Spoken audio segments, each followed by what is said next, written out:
Welcome to the Online Success Journey podcast, your opportunity to discover and learn from entrepreneurs like yourself. This is not your typical podcast, but a place where you can get the real story and find out how real people encounter speed bumps and detours, but journey through to find success.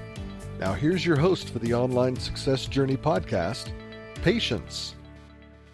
The online success journey continues with episode 354. Every guest shares the path that took them to success. So you'll want to subscribe right now and ensure you'll never miss a journey. I post one journey each week and I would love for you to join me.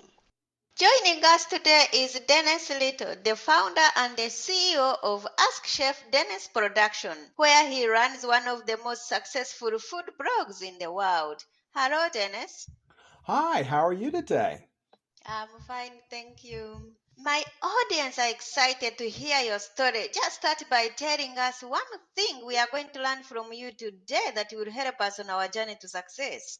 Well, I think the one lesson that I try to teach people is not to be afraid of failure, because failure is how we learn to succeed. It's by our mistakes that we get better, and our mistakes help us improve whatever we're doing, in our overall life and business and just in general.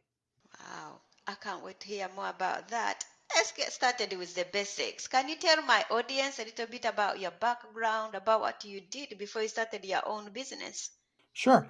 Well, I was a chef most of my life. I've been in the food service industry one way or the other since I was 12 years old. And I started flipping burgers at an early age, and then just moved through different stages of business until I started my training as a chef. And over the years, as I've trained as a chef and became more competent in the field, I improved my job standings and went on to run restaurants and run dining facilities in major corporations, feeding as many as 3,000 people per meal, and quite a different range of experience in the food industry. I also sold food for a while too, so I had knowledge on both sides of the kitchen, so to speak. And I went to business school, so I do have some business training as well. So I thought it was a pretty well-rounded set of knowledge for the food service industry, hospitality industry. And my last job was at an all-girls Catholic high school, and that's where my business model was born.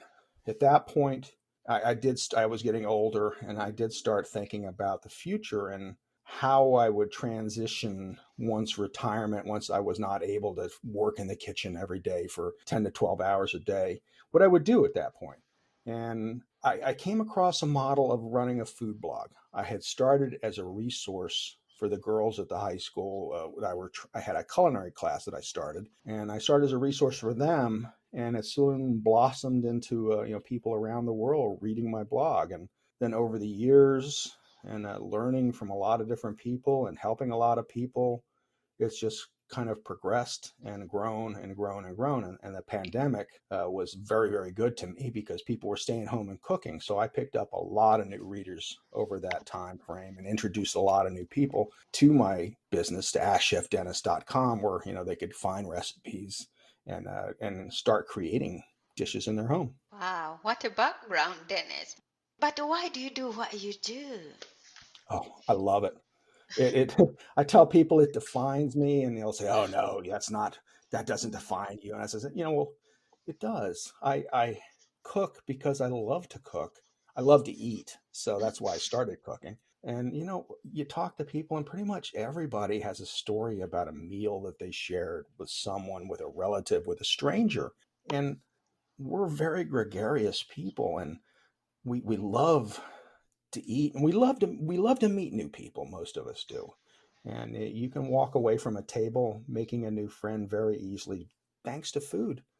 And that's always kind of driven my passion. And I'm a Virgo, and they say you're a people pleaser. I think I love making people happy with food. I get great joy out of seeing the faces light up, or the smiles, or people having a bad day, and you can change it with some food, just to turn their whole day around. So, that's really what drives me.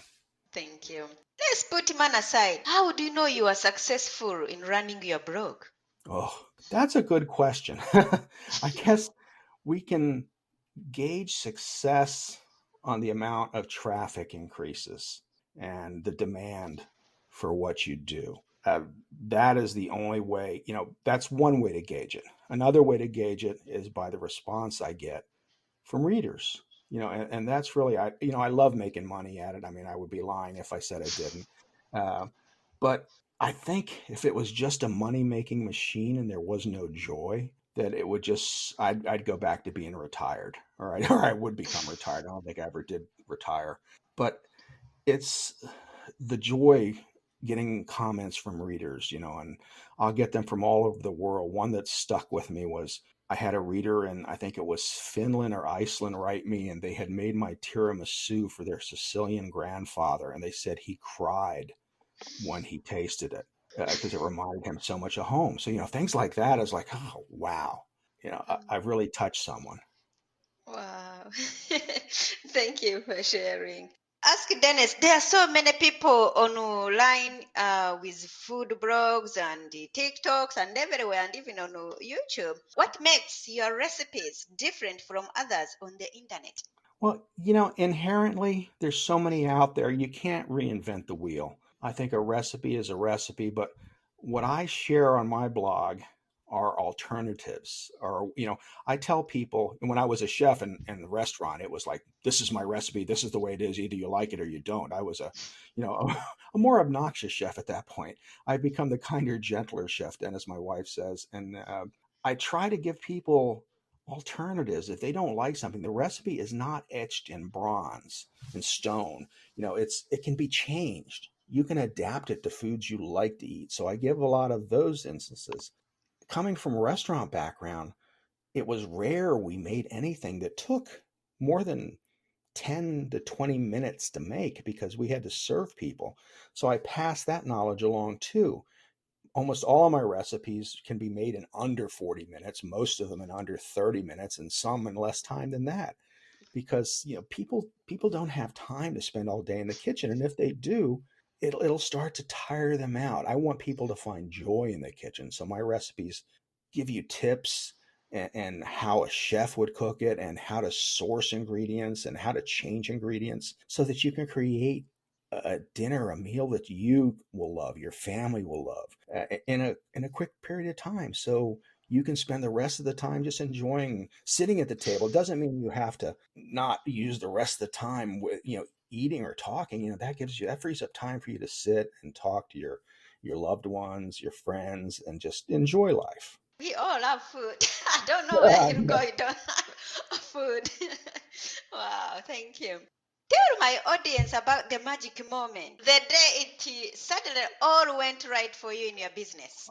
Okay. The day it all went right for me, I had been blogging for, I guess, about 8 years at that point, and things were going good.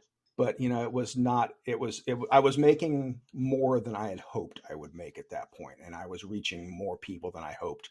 But we always want more. There's always a next step, a next level, and I had a SEO audit done on my blog. Someone convinced me to talk to this guy about checking my blog out for SEO, for making it so it's more Google friendly, so that people will find it easier. And I wasn't sure about it. I'm thinking I'm fighting it every step of the way, going, "Oh, this guy doesn't know what he's talking about. I'm not going to do this. I'm not going to do that."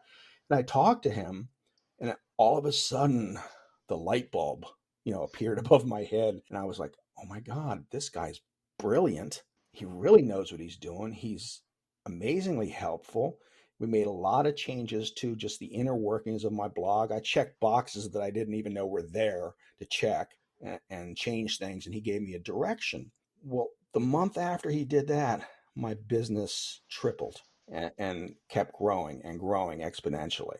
That was the day that I officially became a good business model, I think. And I started listening to him and started making the changes that I needed to do. You mentioned you have been traveling all over the world and meeting other businesses and being a chef. But can anyone be an entrepreneur, or are some people more out of it than others? I think to be an entrepreneur and to start a business, you need to have a passion for whatever it is. I think there's so many different avenues for business models now, especially with the advent of more things being virtual. You don't need a brick and mortar business anymore. You can do a lot of things online. You can do things remotely. Like my business travels with me no matter where in the world I'm at. As long as I have a strong internet connection, I'm good to go. It's easy to create things, but it's about passion. It's about joy. It's about finding something that, I don't want to say fulfills you, but really that's what it comes down to. Work is about money, but it should never just be about money, because I could make, well, I don't know about now, but when I was a chef, there were other jobs I could make that I could have made more money at, but it just wasn't bringing me the joy. Joy. It wasn't.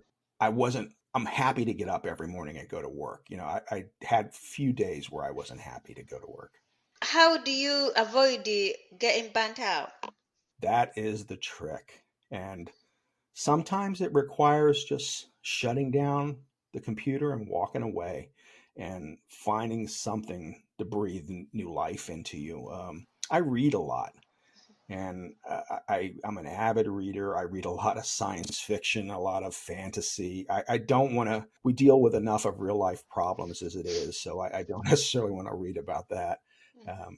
I'm a romantic at heart, but most of those are on Netflix movies or something that I watch. But reading is whenever I'm just kind of stuck, I'll just, turn things off. I'll go get the book, go sit down out on the dock and read for a while, or, go for a drive, just something to change my mind. And if it's a couple of days that I do that, it's a couple of days. If it's a couple of hours, it's a couple of hours. But part of it is not getting trapped into having to do things you don't like to do. Like one of the lessons I learned early on was, if there's something that doesn't bring me joy in my business, find someone who enjoys doing that and hire them. So over the years, I've hired people to do the things I just dread. Like my email subscription list. I have a young lady that is just great at that. And for 3 years, she has been just banging it out and has driven so much business to me. I hated Pinterest, so I hired someone to do Pinterest for me. It's keeping the joy you have in check. I could do all those things, but then it would start to just eat away at what I love to do, and that would stop being fun. So to avoid burnout, don't do things you don't like to do. Find someone to do them for you. What have you learned from business as a whole? Oh, if you don't try, you'll never know if you'll succeed. And be willing to take a risk, and more chances than not, you will find a great reward from your risk. That, and I always tell people to look at their competitor as possibly their best friend. If there's someone in your business, you have so much in common that you could go out and have meals together, share a drink, just talk, and you'll find that guy that maybe you hated them because they were stealing your business. Well, they're not stealing your business. There's so much business out there. There's enough to go around for everyone, and they have the same problems. They have the same desires, so they could be your best friend. So look to those people for help. Find a tribe to help you. What is the most dangerous belief an entrepreneur can have? That they're going to strike it rich, that they're going to make $1 million overnight. Uh, I think sometimes we have unrealistic expectations, and those unrealistic expectations can dishearten us and drive us to failure because we are not living up to what we thought we would be doing. You need a clear set of goals, and you need short-term goals before you make that long-term goal is always there in the background Mhm. of what you want to reach. And then once you reach it, you need to create another set of short-term goals and another long-term goal to try. And even if you never achieve that long-term goal, you want to just keep working closer to it, and try and make some progress. And if you hit a hiccup and you go backwards, you just dust yourself off, get back up and start again. But I think unrealistic expectations are what causes failure. That, and not valuing your own time, because too many people, especially in the food service industry, don't charge for their own time or charge enough for their own time. And they get to a point where they're working night and day and paying everybody else, but they're making a meager salary for themselves. So you have to value your own time more than anyone else's when you're charging. If you could rerun the first year of your business, what would you definitely not do? I would have learned to take pictures better, because a picture is worth 1,000 words, and I knew that, but it wasn't my primary concern. Imagery, especially in this day and age, sells things, and good imagery, and not just stock images. People recognize as stock images. If you have the ability to take your own pictures, you definitely should. But that is one of the things I would have changed right away. That, and I would have told myself that there was a light at the end of the tunnel, but it's going to take a while to get to that light. What is the most valuable thing you have ever given away? Oh, my time, because I can never get the time back. So when I give my time away, I want to make sure it's worthwhile. My wife will yell at me sometimes because I just don't want to spend time doing some things or being with some people. But I said, this is my time, especially as you get older, you start to run out of it. And I says, if I want to spend it just sitting here reading rather than going to talk to someone that I barely know, well, that's what I want to do. If it's someone that I don't know and I'm excited to talk to them, that's a whole different thing. But I think the most valuable thing I've ever given away is my time. What is one thing that has contributed to your success? I think my outgoing nature is the biggest thing that has contributed to my success. My ability to talk to just about anyone. Of course, there's days that I don't want to talk to anyone, but I do have the ability to do it. My wife might disagree sometimes, but I think that I can make conversation with just about anyone after a while, after I warm up to the idea of it. And that's, I think, is what's got me pretty far in the business. What grounds you? Whew, my wife, she's always there to remind me that I'm just me. I'm not Chef Dennis. And I keep telling her, well, yes, I am Chef Dennis. But she'll correct that, or when I get too full of myself, or think that I don't know, if I have a bad day. She's there for the good days and the bad days, and I think she's what grounds me these days. She's the reason I think I'm as successful as I am. She set boundaries when we first met and had me stick to them, and how I could spend money, and just she's been the whole reason that's created this successful model. In your business, do you have a coach or a mentor? I've have many of them, not particularly on any given day, Mhm. but I have friends all over the world. I was very fortunate. Google Plus came out when I was first starting, and I took to that. I just really loved it. And I met people from all over the world in different backgrounds of business and life, and they were just valuable connections, and they would offer suggestions, or have you seen this?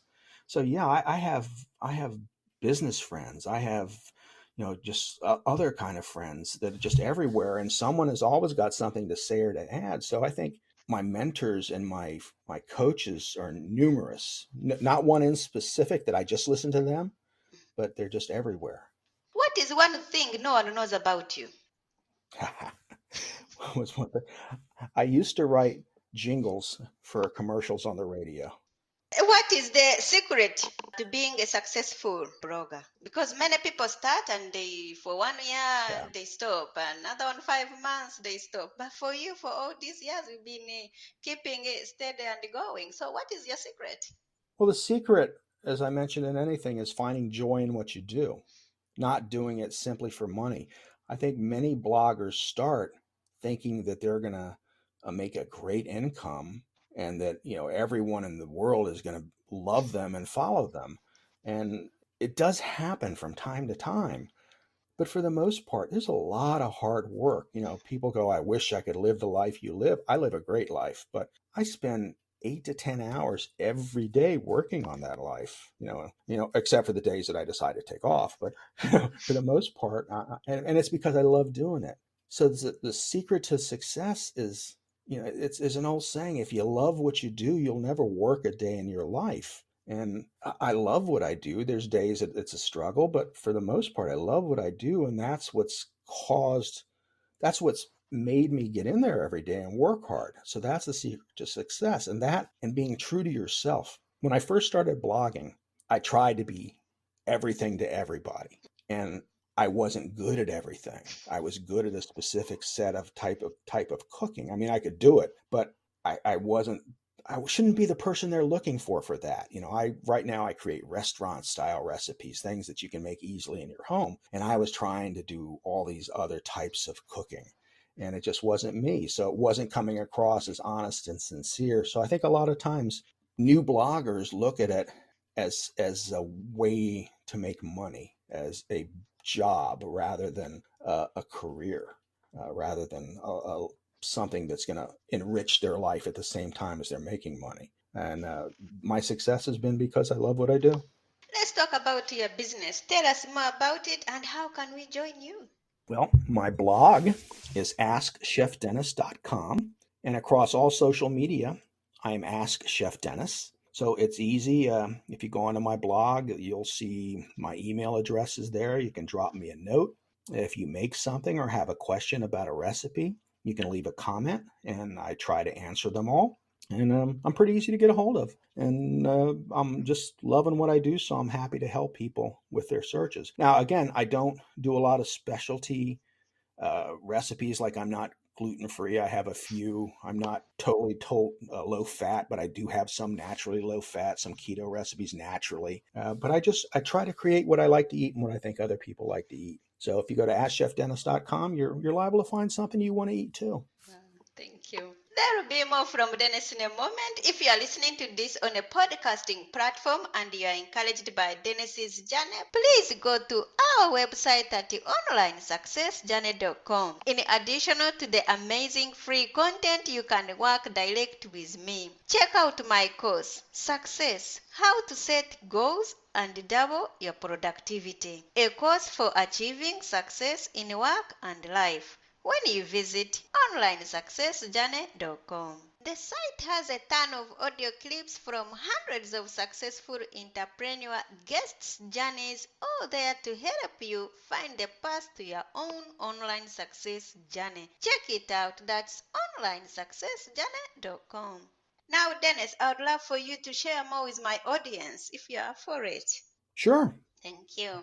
Do you watch movies or read books? I do both. These days, I'm reading more. I've watched so much TV over the pandemic. I think I'm starting to just get tired of it. But I love a good movie, but I love to read. Tell us, what is your favorite book that has some relevance to being an entrepreneur? Geez, I read all science fiction and fantasy, so I'm not sure if any of the books that I read would qualify to be an entrepreneur. My favorite all time book, I think, that got me started reading again was a science fiction book called Ender's Game by Orson Scott Card, but that definitely doesn't apply to business. Thank you. If your business was down to its last $100, how would you invest it? And advertising. I would try to get my name back out there, and I do find it's important to advertise. Social media is a great free advertising tool, but I also advertise on Google. So I think if I had $100 left and I needed to do a push, it would be some form of advertising, whether it was on Google or Facebook or somewhere where I could get my name out. What encouragement have you got for my audience who are not quite there yet? Just try and find joy in what you do and stay at it. Remember that a failure is only a brief moment in your life and in your career as an entrepreneur. And overcoming that failure strengthens your resolve and makes you a better person, and finding a way to overcome it. So succumbing to failure, once you accept your first failure and you're dejected and you don't want to go forward, the next failure will kill you. So it's, dusting yourself off, getting back up, and heading into the fight once more, and just keep going until you finally hit that point where success comes, because that's what makes success even more sweet. If you are going to keep a note to yourself in your pocket every day, what would be written on it? don't forget you love to cook. Because before the pandemic, I had forgotten that I loved to cook. I was so busy with the business end of it that I forgot. And I was tired at the end of the day and we'd go out to eat. And when the pandemic hit and I had to stay inside, I started ordering food online and I'm cooking and I'm going, wow, I'm having a good time. I forgot how much I like to cook. What is your next chapter? Whew, that's a good question. I want to get back to traveling. We kind of hit a roadblock there for a few years. And my next chapter would include some more travels into Europe, into South America. Antarctica is on my list, and so is Tahiti. I don't know if I'll make it, but I just want to get back to traveling and write some more of those wonderful travel blogs that tell you where to eat, what to see, and what you can enjoy, and just keep making friends online and encouraging people to cook in their homes, to find joy in what they cook. Do you feel like you succeeded or like you're only on the way? I think I have far exceeded my expectations. I never, we always dream that we're going to be the next big thing, and I'm not the next big thing, but we always dream we are. But in realistic terms, like I said, the goals that I had set, my first goal was to make $1,000 a month. And that was at that time was lofty. It was like, wow, if I could do that, now it's a ridiculous amount to think of. But setting the goals and reaching those levels. So, have I succeeded? I think so. Am I done succeeding? No. Wow. I'm not ready to sit there and watch the pigeons. I'm still working. Will you ever stop? Only if I have to. I won't. There may come a day, and I tell my wife, I says, if I get up one morning and I don't want to do it, I'm not going to do it. But honestly, I can't see going down that road for very long because I would get so bored so quickly with doing nothing that I would probably get back to work. But eventually, I'm going to be 69 this year. I can see myself doing this for another 10 years, maybe another 15 years. I don't know. Time will tell. My health will tell. But I'm not planning on stopping. At least not stop cooking. Yeah, no, there may be a day that they won't let me near the stove anymore because I'm a danger to myself and other people. But we'll cross that bridge when we get to it. And as long as business is good, I tell my wife, when we're in some kind of home, we'll be gumming our food in style because the money will still come in. Wow, that's good. Remind us how we can connect with you. Well, you can find me at askchefdennis.com. And if you're on Instagram, Facebook, Pinterest, LinkedIn, Twitter, I'm Ask Chef Dennis. So I'm pretty easy to find. Dennis, it's been great having you here to share your online success journey with us. Oh, it's been my pleasure. Thank you so much for having me on today. You are welcome. Remember, success is a journey. Don't wait. Let's start the journey. Patience and Dennis. This is not the end of the journey. We hope you've enjoyed listening to Patience and her guest and want you to know that there are hundreds of episodes available at onlinesuccessjourney.com. Patience would like to thank you for listening to the podcast, and she has a free gift for you on her website, including an audio compilation of her guests' best tips, uplifting stories, and even a bit of fun. Additionally, there are special clips of over 250 episodes that have never aired on the podcast and are only available to members of the Online Success Journey. Check the website and click on Join Now to get free and instant access. Of course, you know that listening to the journeys of others helps us each chart our own path. So make sure you're subscribed on the favorite platform you have to be notified as each new interview is posted. There are so many ways to stay connected to the Online Success Journey and listen in. And if you're enjoying the podcast, we appreciate your help in telling others. One of the best ways to share the benefit you get is to rate and review the podcast at Apple Podcasts and other sites. We appreciate your help and your willingness to share the journey. One last thing. If you're feeling a bit lost or overwhelmed on your own journey, Patience can help. Check out our coaching sessions on how to set goals and double your productivity while you're at the website. Working with Patience is a great way to get back on the right path. On behalf of Patience, and until next time, Thanks once more for listening.